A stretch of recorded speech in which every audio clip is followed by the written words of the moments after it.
Sir.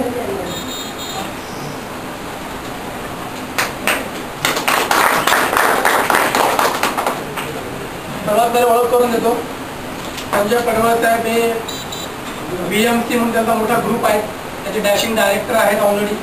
त्याच्यानंतर आपला जो मुरबाडमध्ये जो प्रोजेक्ट आपण ज्याचं सेल करतोय आपण, त्या स्मार्ट पीपलचे संस्थापक आहेत, ज्यांच्या माध्यमातून आपण पूर्ण डिटेल्स मुरबाडचा प्रोजेक्ट काय आहे पूर्ण डिटेल्स आपल्याला त्यांचं मार्गदर्शन लाभणार आहे. तर संजय पडवळ साहेब यांचं स्वागत. आपले इजी ग्लोबलचे इजी ग्लोबल ट्रेडिंग अँड सर्व्हिसेसचे director Ganesh sir, Kurkure sir, Niranjan Das sir आणि शबाना मॅडम पुष्पगुच्छ आणि श्रीफळ देऊन आपलं त्यांचा सत्कार करतील.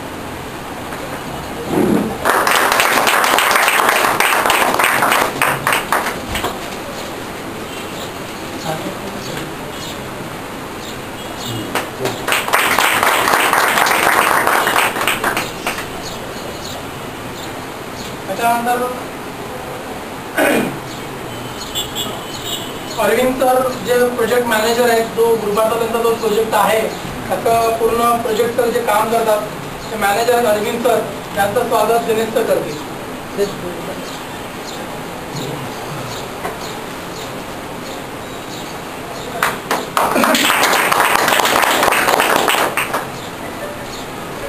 मित्रांनो, गेली वर्षभर इझी ग्लोबल ट्रेडिंग अँड सर्व्हिसच्या माध्यमातून आपण जो महाडचा जो प्रोजेक्ट आहे, सुयस रेसिडेन्शियलचा प्रोजेक्ट जो आहे, त्या प्रोजेक्टच्या माध्यमातून महाडच्या आपण जवळजवळ 7 ते 8 महिन्यामध्ये 700 प्लॉट आपण सेल केलेले आहेत.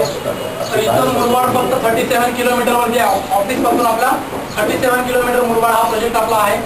तर त्या प्रोजेक्ट संदर्भात आपल्याला डिटेल्स म्हणजे पूर्ण प्रोजेक्ट काय आहे, वॉटर सप्लाय काय, पूर्ण जे काय प्रोजेक्ट संदर्भात जेवढी काय माहिती असेल ते आपल्याला पडवळ साहेब देणार आहे.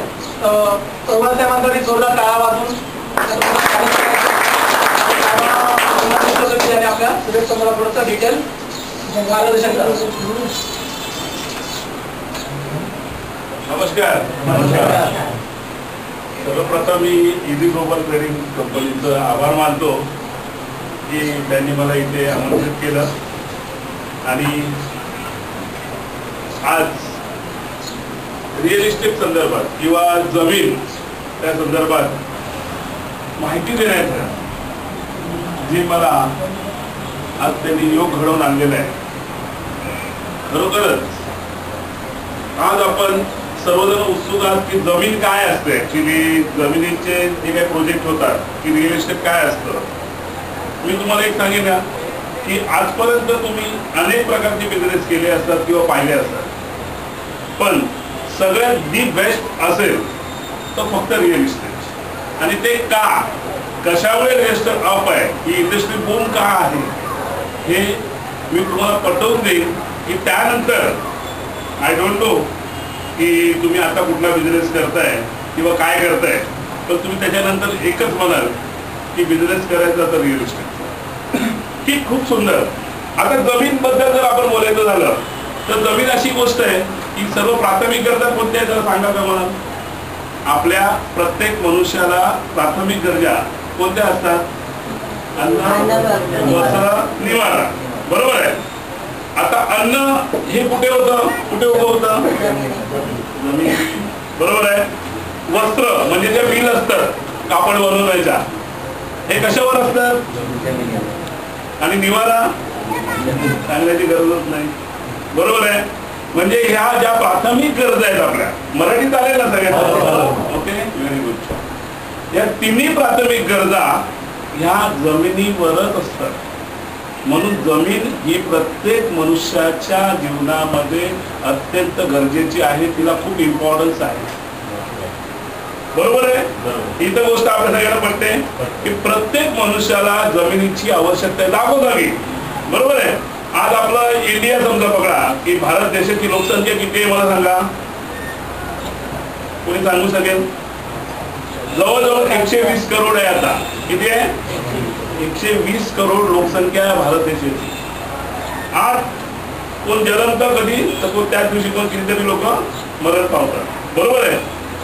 प्रत्येक जन्मलेला माणूस मोठा होतो, जन्मल्यानंतर तो कुठे जातो? हॉस्पिटलमध्ये. हॉस्पिटल कशावर असतं? मोठा झाल्यानंतर शाळेत जातो. शाळा कशावर असते? जमिनीवर. बरोबर आहे. त्याच्यानंतर तो मुलगा शाळा शिकल्यानंतर, कॉलेज शिकल्यानंतर नोकरी धंदा करतो. जे काही त्याचं ऑफिस असतं, स्वतःचं ऑफिस किंवा तिथे नोकरी करतो, ते ऑफिस पण जमिनीवरच असतं. राईट. म्हणजे ह्या ज्या सगळ्या गोष्टी आहेत या सगळ्या जमिनीवर आहे. म्हणजे जमिनीला काय आहे? डिमांड आहे. काय आहे? खूप डिमांड आहे. बरोबर आहे. अन्नासाठी आहे, वस्त्रासाठी आहे, निवाऱ्यासाठी आहे. सगळ्या ज्या काही गोष्टी आपण पाहतो ह्या जमिनीवरच आहे. त्यामुळे जमिनीचं डिमांड भरपूर आहे आणि पुढेही राहणार आहे. राईट. बरोबर आहे. मी काय म्हणतो ते पटतंय का तुम्हाला? बरोबर आहे की नाही? जमिनीचं डिमांड हे नेहमीच राहणार आहे. नेहमी. असं एकही दिवस होणार नाही. बघा, बाकीच्या गोष्टीशिवाय आपण राहू शकतो. पिक्चर नाही पाहिला तर राहू शकतो. बरोबर आहे. मॅच क्रिकेटची नाही पाहिजे तरी राहू शकतो. बऱ्याचशा गोष्टी. शेअर मार्केट नाही खेळलं तर काही प्रॉब्लेम नाही. पण जमीन ही पाहिजेच पाहिजे. त्याच्याशिवाय आम्हाला पर्यायच नाहीये. मग अशा गोष्टीचा ज्याचं आपण जो बिझनेस करणार आहे त्याचा प्रोडक्ट जर जमीन असेल तर मला सांगा तो विकला जाईल की नाही? 100%. बरोबर आहे. आणि तो घेईल, तो प्रोडक्ट जो घेईल त्याला सॅटिस्फॅक्शन पण मिळेल. बरोबर आहे. आणि घेतल्यानंतर त्याला विश्वास आहे आज मी हा प्रोडक्ट घेतलाय, हा मला कुठल्याही कचऱ्याच्या टोपलीत नाही टाकायचा आहे. हा प्रोडक्ट मी घेऊन जरी असाच ठेवला, त्याच्यावर काहीही केलं नाही तरी त्याची किंमत वाढेल की नाही? कारण आज मी घेतलेली जमीन उद्या कोणाची तरी आवश्यकता आहे. बरोबर आहे. त्याच जमिनीवर उद्या घर होईल, शाळा होईल, हॉस्पिटल होईल, मार्केट होईल, काहीही होऊ शकतं. त्यामुळे ती जमीन आज जी आहे माझ्याकडे ती बरीच लोकांना ती पाहिजे. ती लोक माझ्याकडे देणार आहे ती जमीन घ्याय. बघा, जमीन हा प्रोडक्ट कसं आहे? नॅचरल आहे. जो ज्या वेळेला आपण म्हणतो की देवानी बनवलेला आहे. नॅचरल म्हणजे कोणी बनवलाय? देवानी. कारण आपण त्याच्या अगोदर कोणा मॅन्युफॅक्चरला ओळखत होतो का? आता कोण मॅन्युफॅक्चर आहे की टाटानी बनवली आहे जमीन, बिर्लानी बनवली आहे, अंबानीनी बनवली आहे, असं काय आहे का? नाही. जमीन कोणी बनवली? देवानी बनवली. बरोबर आहे. कारण जेव्हा हे जग घडलं, हे नदी, नाले, डोंगर, जमीन सगळं घडलं तेव्हा फक्त देवच होता. बरोबर आहे. जर त्यांनी ही जमीन घडवलेली आहे म्हणजे हा नॅचरल प्रोडक्ट आहे. पण उद्या समजा आता इथे बघलेले समजा एक 10-15 लोक इथे उपस्थित आहेत, त्यांना जमिनीची गरज भासली तर ते काय कुठे जाणार? टाटाला फोन करणार का? बाबा 100 एकर जमीन चाहिए भेज दो. हा, माझं होणार काय? तो डोंगर खोदणार, माती काढणार, मशीन मध्ये टाकणार आणि 100 एकरचा पीस बनवणार, ट्रकवर लोड करणार आणि तुमच्या घरी पाठवून देणार. असं होऊ शकतं का? नाही. म्हणजे जी जमीन आहे, समजा आता हे ग्लोबल विनिंगचं ऑफिस आहे आणि उद्या ते मला पाहिजे असेल तर मला कोणाकडे जायला लागेल? बरोबर आहे. त्यांच्याकडे जावं लागेल आणि ते मला नाही, आमचं ऑफिस कमीत कमी 1 करोड रुपयाला आम्हाला विकायचं आहे आणि मार्केटमध्ये भले त्याची किंमत 50 लाख रुपये असेल. पण मला जर हवं असेल तर त्यांनी जी ऑफर द्यायची आहे ती पूर्ण मला करावीच लागेल. म्हणजे 50 लाख रुपयालाच मला ते ऑफिस घ्यावं लागेल.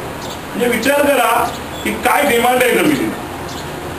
ज्या जमीन आहे ही अशी गोष्ट, म्हणून आपण ज्या असा व्यवसायात आलो आहोत, भले जमीन आपली अगोदरचा प्रोजेक्ट कुठे होता? महाड विनेरेला आहे, किंवा आपली आता आपण किती जवळ आलोय? मुरबाडला. लक्षात घ्या, तिथे आज जो कोणी जमीन घेईल, आज जेवढे प्लॉट्स आहेत तेवढेच आपण विकू शकतो. बरोबर आहे. जर समजा 100 प्लॉट्स आहेत आणि 100 प्लॉट्स आपण विकले आणि ज्यांनी कोणी घेतले त्यापैकी समजा तुम्ही पण असू शकता. बरोबर आहे. ज्यांनी कोणी घेतले तर ती जमीन जर उद्या कोणाला आवश्यकता असेल, आजपासून 1 वर्षांनी, 2 वर्षांनी, 5 वर्षांनी जर घ्यायची असेल तर तो कोणाकडे येईल? तुमच्याकडे जायला लागेल. आणि तुम्ही समजा आज आपण 160 रुपयाने ती जमीन विकतोय आणि उद्या जर तुम्ही म्हटलं नाही बाबा मुझे 300 के नीचे बेचना ही नाही, समोरच्याला 300 रुपयाचा रेट तुम्हाला द्यावाच लागेल. कारण मार्केटमध्ये, मुरबाडमध्ये, शिरगावमध्ये असलेली जमीन फक्त तुमचीच एकट्याची असू शकते, बाकी कोणाची असू शकते का? नाही होऊ शकत ना. म्हणजे इथे जमिनीमध्ये मोनोपोली आहे. बघा, लक्षात घ्या, आज प्रत्येक माणूस इन्व्हेस्टमेंट करतो. कुठे कुठे किती टाईपचे इन्व्हेस्टमेंट आहेत सांगा मला. हा गोल्ड मध्ये करतो, जमीन मध्ये एक करतो, शेअर मार्केट मध्ये करतात लोक, बरोबर आहे. किंवा सगळ्यात सेफ आणि सिक्युअर बँकेमध्ये टाकायचे एफडी, बरोबर आहे. टेन्शन नाही. आता मला सांगा, पहिला आपण घेऊया, समजा बँकेपासून सुरुवात करू. बँकेत पैसे किती वर्षात डबल होतात? 9 वर्षात, बरोबर आहे. बँकेत पैसे 9 वर्षात डबल होतात. प्लस तुम्ही जे इन्कम करतात त्याच्यावर इन्कम टॅक्स लागतो, टीडीएस, बरोबर आहे. इन्कम टॅक्स येणार. मग तुम्हाला काय पाहिजे त्या पैशाचा? 9 वर्ष डबल. बरेच सेफ आणि सिक्युअर्ड आहे, पण ग्रोथ आहे का त्याला? सेकंड, आपण गोल्ड मध्ये गेला, स्लो ग्रोथ आहे, हळूहळू. तुम्ही सोनं घालून बिंदास फिरू शकता का? नाही फिरू शकत. चोरांची, आपण रोज पेपर वाचतो, चोरांची भीती. सोनं नेलं चालेल, पण कधी कधी गळ्यात कापून नेतं, रिस्क आहे, बरोबर आहे. घरामध्ये पण सोनं चोरून ठेवू शकत नाही, चोरीची भीती आहे. ती सेफ इन्व्हेस्टमेंट होईल का? नाही. नंतर राहिलं शेअर मार्केट. शेअर मार्केट मध्ये हाय रिस्क, बरोबर आहे. कभी कभी आबादी आहे तो कभी बर्बादी आहे.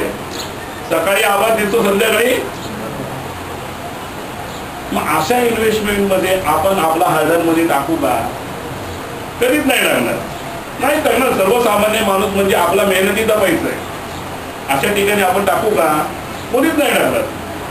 मग त्याच्यामध्ये सगळ्या याच्यामध्ये सेफ आणि सिक्युअर जे आहे ती जमीन, घर, ह्याच्यामध्ये जर पैसा टाकला तर सेफ होतं. भले तुम्ही जमीन घ्या किंवा घर घेऊन ठेवा, तुमच्या नावावर असतं, ते तोडली जाते का? आता आपल्या प्रत्येकाच्या गावी प्रत्येकाची थोडी ना थोडी जमीन असते. आपण कुठे आहोत? इकडे आहोत. आपलं गाव कितीतरी किलोमीटरवर आहे, पण आपण इथे बसलो आहे शांतपणे का? तर जमीन तोडली जात. भले आपण गावाला जाऊन शेती नाही केली, बाग नाही केली, घर नाही बांधलं, पण त्याची किंमत वाढते. कारण आपली, बघा मी तुम्हाला सांगतो जमिनीची किंमत का वाढते. आता मगाशी आपण परत पॉईंटवर येऊ. आपल्या जी लोकसंख्या,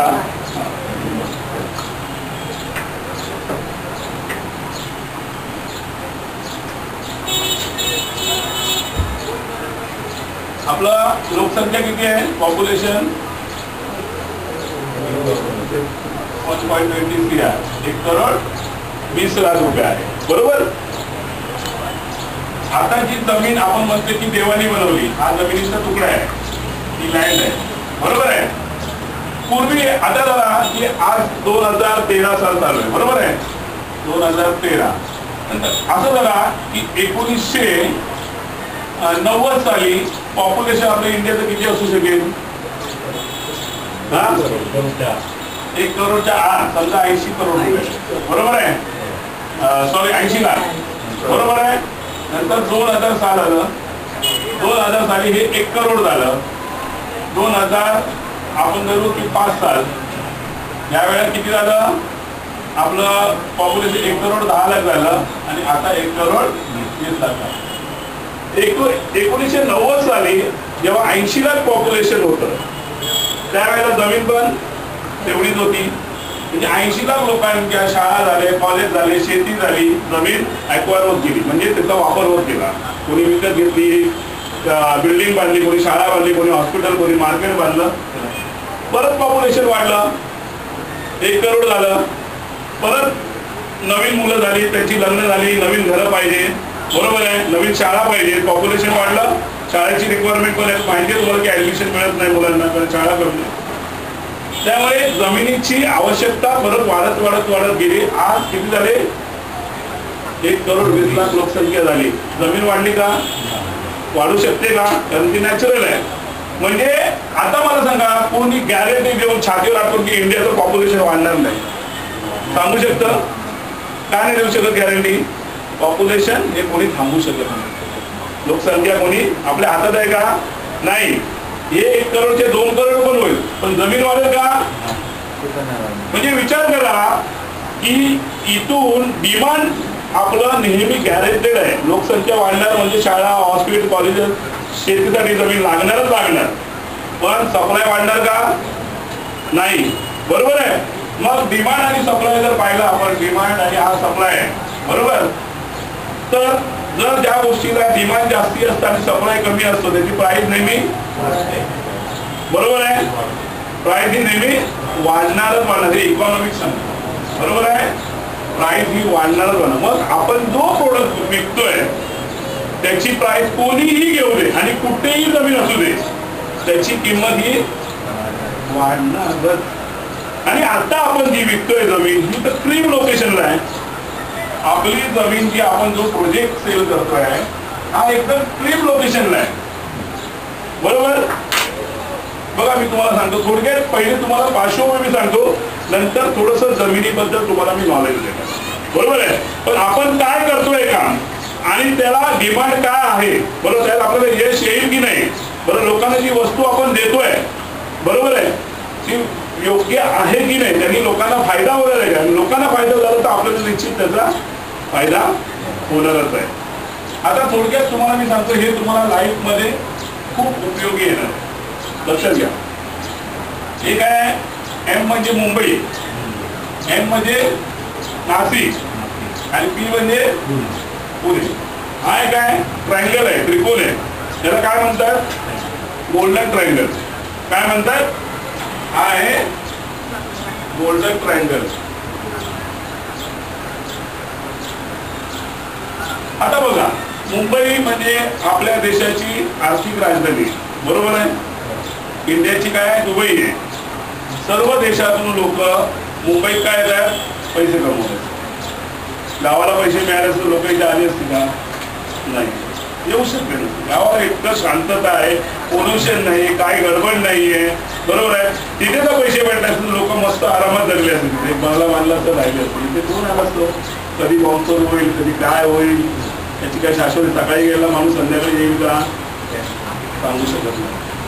पण मुंबईला लोक येतात कारण इथेच कॉर्पोरेट ऑफिस आहे, मोठमोठ्या कंपन्या आहेत, इथेच व्यवहार होतात, म्हणून मुंबईला सगळी लोक येतात, लक्षात घ्या. तर मुंबईला आता काय